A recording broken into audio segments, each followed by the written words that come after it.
Sopo sing kuat nandang kahanan,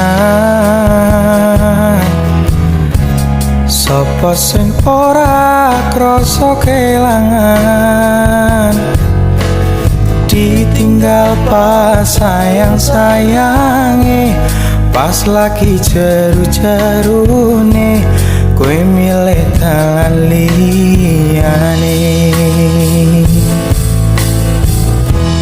Sopo sing kuat ditinggal lunga,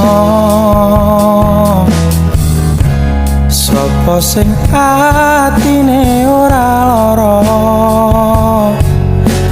kenangan sing wis tak lakoni tak simpen ning jero ati, dhewe wis ra dadi siji.